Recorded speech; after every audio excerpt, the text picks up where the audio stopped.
You're listening to the Autism Weekly podcast. Each week, we share community voices and bring light to stories that increased awareness, acceptance, equity, access, and inclusion across the autism community. If you haven't already, subscribe to join the Autism Weekly family. This week, I'm excited to welcome Anna Bullard from the BHCOE, that's the Behavioral Health Center of Excellence, back to the podcast to talk with us about government relations on a state and national level as it relates to autism care. We're going to talk about what's currently going on in the legislature and what you can do to help make change. Anna is the ideal person to talk about this with us today, as she's currently the VP of Government Relations at the BHCOE. Anna also successfully passed legislation named after her daughter, Ava, who had been diagnosed with autism. Ava's law created access to therapy for individuals diagnosed with autism in Georgia. Her perseverance and knowledge in government relations and business development has led to thousands of lives accessing care nationally. Anna, welcome to the podcast. Thanks so much, Jeff. So glad to be here. Well, we're glad to have you back. The last time we talked, I believe, was episode number 49, and that's when we were learning a little bit about Ava's law. But what's new right now? What's coming across your plate that you're hearing or seeing in the autism world that you're going to be able to share with us today?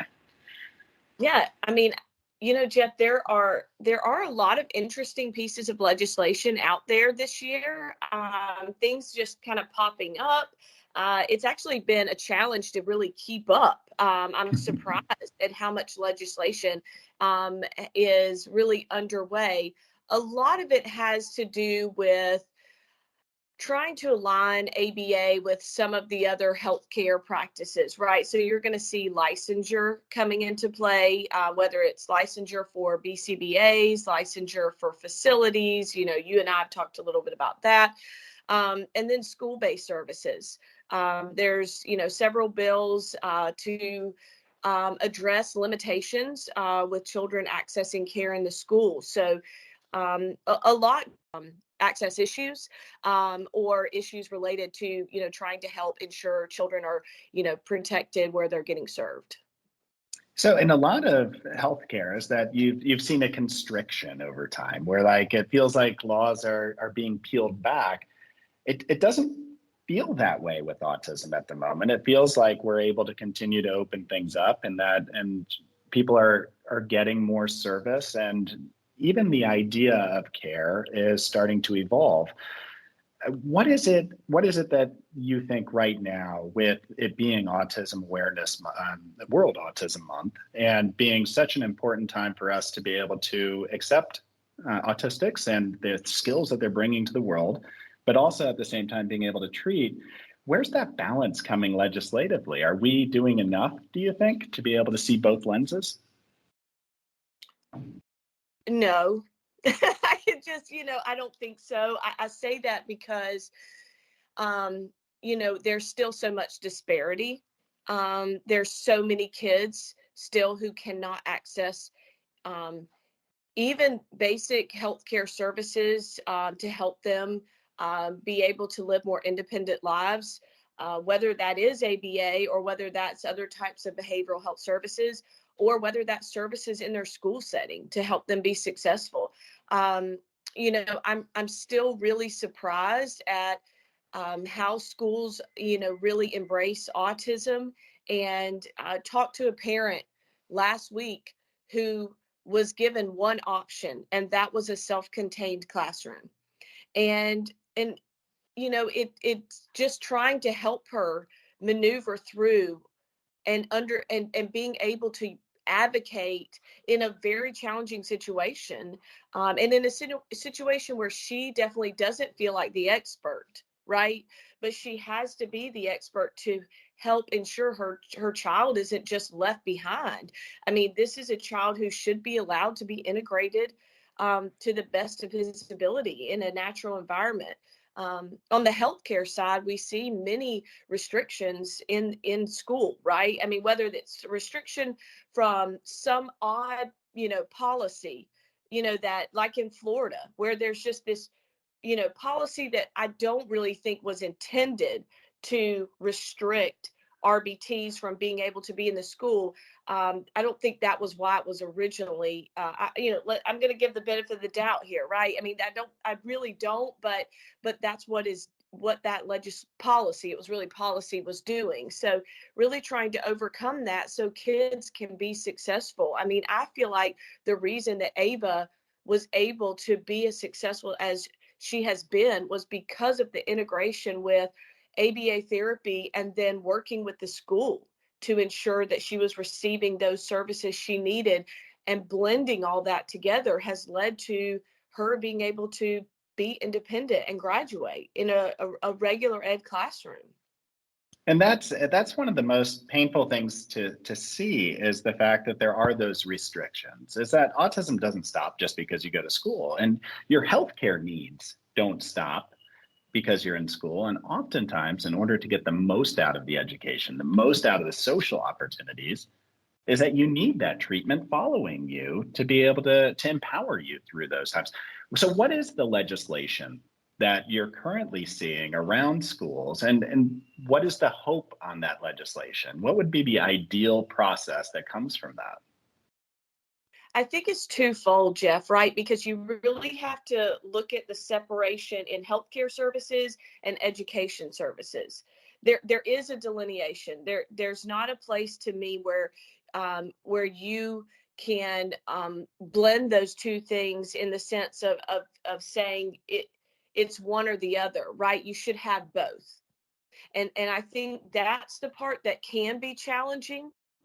And you do have to be careful with legislation related to children receiving services in an education setting. And to me, it's not black and white. It can't be, right? That's the point of medical necessity, where when you're talking about healthcare services, being able to look at ensuring there's no restrictions on that child being able to access their healthcare in any setting. A school setting, community setting. I'm shocked sometimes in certain states where actually a child receiving services in a community setting is restricted. I mean, that blows my mind. Someone helping them be able to go to the grocery store, go out to eat, those types of normal activities are restricted from being billed by, a therapy service. And so, but in the school setting, there also has to be an effort put forth for kids with autism in what is evidence-based to help them being successful in their actual education. So I look at it as two separate things, and I think that you have to have appropriate legislation on both sides. And as you talk through that, it makes, perfect sense that whether it's the community setting or the school setting, is that in those environments, you're allowing other medical practices. You're actually encouraging to be able to normalize care. You're trying to be able to make it so that everything that somebody's receiving is that they benefit from the community around them. And it doesn't make sense. And I agree with you, is that the restrictions seem relatively arbitrary on this. And does this fall into kind of the Mental Health Parity Act? I mean, where is it that the federal government might be coming in on this? And is that helping any of the government relations that you're doing on the state level? Yeah, I definitely think mental health parity is. I do think location applies to, when you're talking about mental health parity. If you're not restricting, medical benefits in any other, setting, then, services for autism should not be restricted. So that definitely should apply. I think where it becomes more challenging in the area of school services being received in the school is that there is that line where a lot of schools will argue that they are able, and we all know that no school is intended to provide healthcare services through the academic staff or the special education staff that they have. But I do see that a lot, where schools really draw that line saying, well, this is our role. And then there are a lot of schools who are very welcoming to others. But I think being able to really distinguish that, and that goes back to the clinicians being able to ensure that the medical necessity criteria is being able to really write that treatment plan where it is able to be expressed explicitly that it's in order to help that child be able to meet goals that are not necessarily academic related, right? But we all know there is some mesh in that, right? There is some level of overlap when you're talking about socialization. But ultimately, to me, what it should look like is you should have that piece of healthcare that integrates that child, and then ideally eventually be able to be transferred over to where that child can. Not every child is going to be able to do that, and certainly there is no magic number. There is no after 30 days. Everybody's different, and we know with autism, um, there's always barriers that come up that we never can foresee. And I think that's the challenging part for all of us, and even autistic individuals. Things that come up that are surprising and that really can be a setback. So to me, there's no magic number. There's no magic, you know, uh, black and white where you could say do this or do that. It should be individualized on both sides.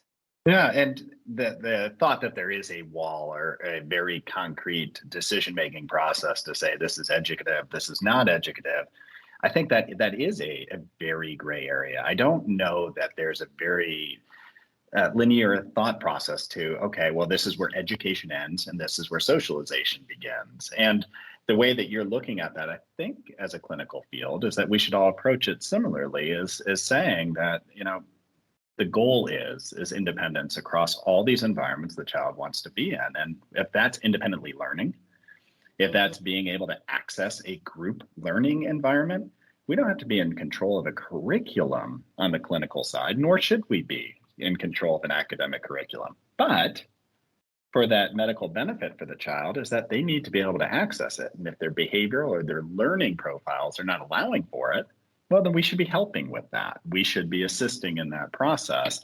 So I love the fact that right now is that there's a lot of advocacy around that. Is that advocacy coming from grassroots, similar to Ava's Law, or is this something that is being pushed more in the clinical end? It's interesting because I do think it is really being driven in my perspective, where I'm seeing the most activity on the clinical side.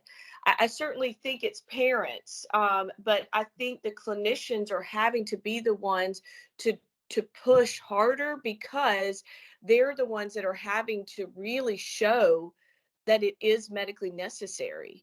It's that important piece of the puzzle that the clinician is able to really meet that criteria, right?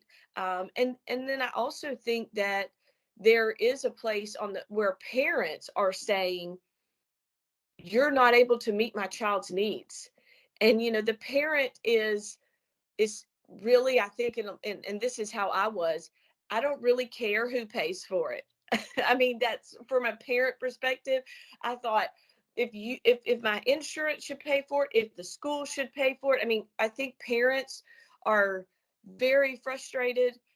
They want their child to be successful. They want their child to be able to be integrated and have friends and have experiences and go to music class or art class, or even to the lunchroom with their peers, and those simple things. And then definitely the academic part. But I think parents are just at very frustrated at saying, whoever can help my child and help them the best, of course we want that, right? But I think clinicians who are really having to drive it from the point of being able to help express why. And it seems like a paradigm shift. I mean, when I think back to the original work that started opening up autism care, it was completely parent-led. It was grassroots. It was the clinicians took a back seat, and it feels like there's almost like an education gap right now that the clinicians need to be informing legislative processes on what that service really is and what the medical part to that service is. Is there other legislation that's starting to open up? I know that we just went through a pretty long period of having to be creative with care models, and telehealth was a big piece of that. Are you seeing legislation on telehealth? Is there going to be an extending process for that? Are states welcoming it on the go forward, whether that's for diagnostics or whether that's for some of the treatment that's occurring past diagnostic processes for the actual allocation of care? Yeah, I think telehealth is, as we've seen through the pandemic, right? It's a critical component to mental health services and behavioral health services. Absolutely critical component. In Georgia, when we worked on Medicaid, we knew that telehealth had to be included because Georgia is such a rural state, right? And I mean anything outside of Atlanta, it's difficult to access any type of behavioral health services or mental health services. Even in Atlanta, you're going to see wait lists.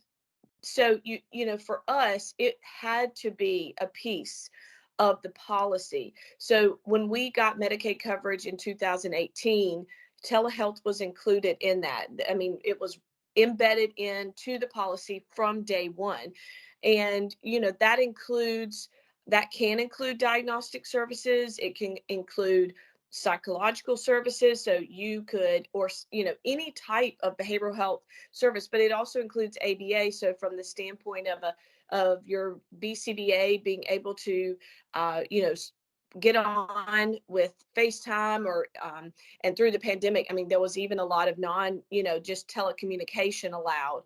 I know for me, back all the way in 2008, there was no service. And so private paying for ABA was very expensive.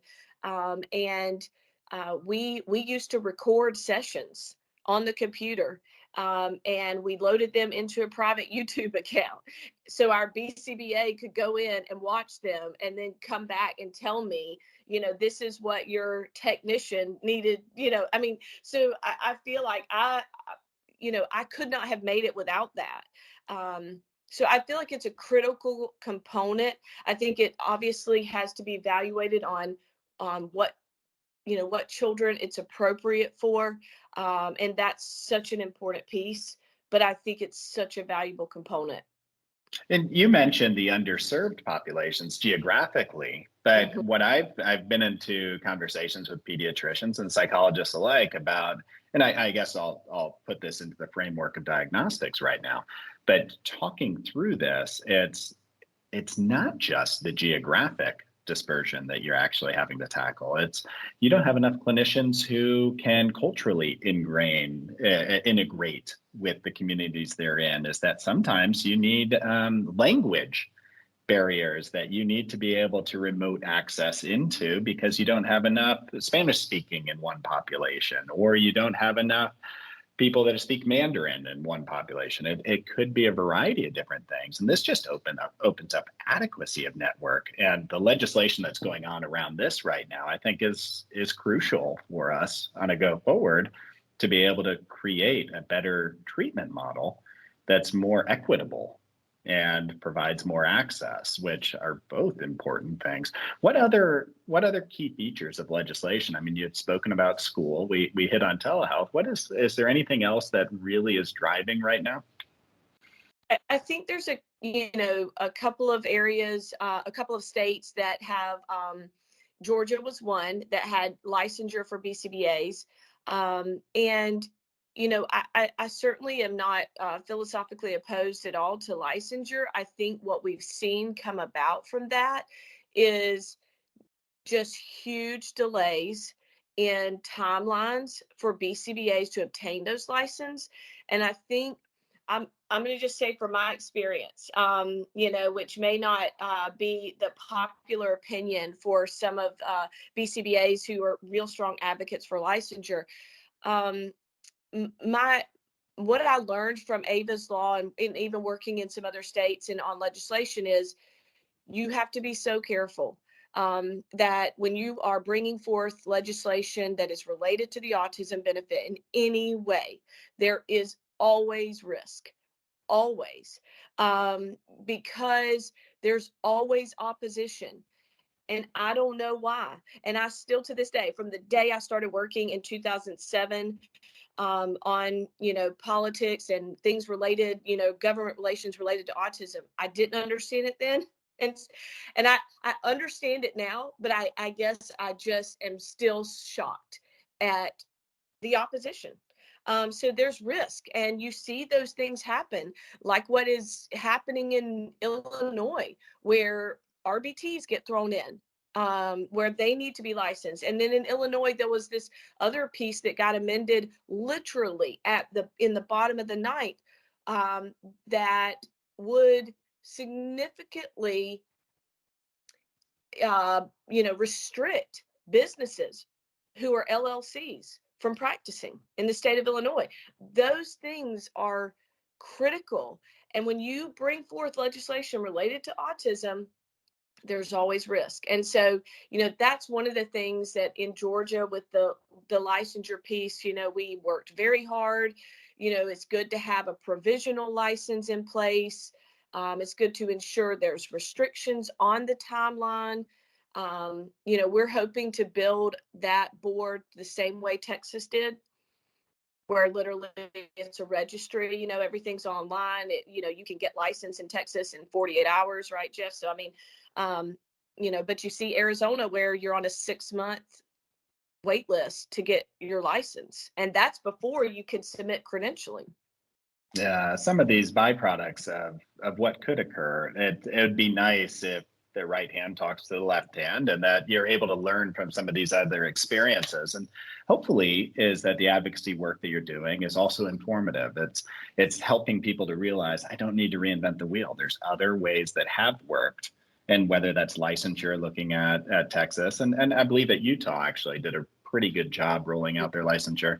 It's as states start looking at it, is this that maybe there are ways to learn from that experience so that you're not causing access to care issues. So how do you advise that people A, stay informed, but B, get involved in this process, whether that's the clinicians now who probably didn't have as much role in the past, or the families because their voice is so powerful?